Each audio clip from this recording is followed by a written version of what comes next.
Voilà, c'est une véritable situation d'anarchie, je vous le disais il y a un instant, que l'on peut constater dans les rues d'Abidjan et dans plusieurs villes de Côte d'Ivoire depuis hier. On ne sait pas très bien où se trouve le président déchu, le général Gueye. On sait en revanche qu'Alassane Ouattara, qui fut écarté de l'élection présidentielle, a trouvé refuge dans l'ambassade d'Allemagne. Mais tout au long de cette journée, des affrontements très violents ont eu lieu entre partisans de M. Ouattara et partisans du président officiellement élu, Laurent Gbagbo. Au total, plus de 70 morts, donc depuis mardi. Mais ce soir, un calme précaire semble revenu. Commentaire Richard Binet. Abobo en colère.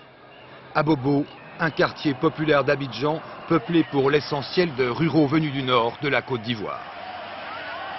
Ils sont musulmans, ils soutiennent leur leader, Alassane Ouattara, écarté du scrutin présidentiel de dimanche dernier pour cause de non-ivoirité.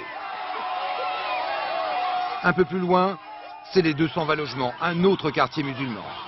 Ces militants barrent la route, intervention des gardes mobiles, tirs de grenades lacrymogènes. Les barricades sont rapidement déblayées par les partisans de Laurent Gbagbo, transformés en supplétifs de l'armée, cette même armée qu'ils combattaient hier. Hier encore, c'était l'affrontement entre le général Gueye et l'opposant historique Laurent Gbagbo. Le dictateur parti, le bras de fer s'est déplacé entre les deux opposants, l'homme du Nord, le musulman Alassane Ouattara, et celui du Sud, Laurent Gbagbo.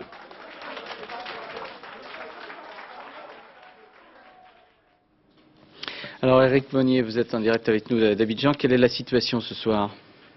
Bien, écoutez Claude, c'est un peu plus calme si on peut dire, parce que sans doute on s'approche de l'heure du couvre-feu qui est fixé à 21h, il est actuellement un peu plus de 18h à Abidjan, mais il y a eu vraiment beaucoup d'affrontements, des affrontements entre partisans des deux camps tout au long de la journée, évidemment deux camps qui se rejettent la responsabilité de ces attaques.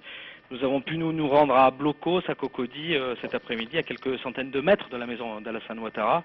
Nous y avons vu beaucoup de cadavres et puis aussi des blessés que l'on ne secourait pas, on a entendu beaucoup de mots de haine aussi, et puis il y a ces incendies de mosquées, de quelques églises qui font craindre que ce conflit qui était d'abord politique ne devienne un conflit ethnique et religieux.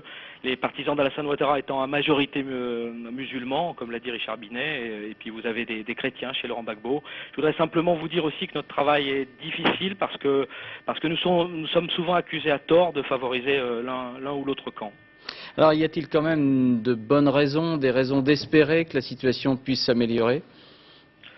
Il y a un petit espoir ce soir, un espoir de retour à la raison, si on peut dire, de hauts responsables des deux partis, on appelle au calme, et puis on annonce une rencontre, vous l'avez dit en titre, entre Laurent Gbagbo et Alassane Ouattara.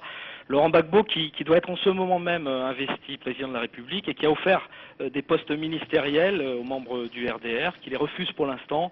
Enfin, c'est quand même un espoir d'ouverture, et je crois que c'est ce qu'on peut dire ce soir. Merci Eric, effectivement, monsieur.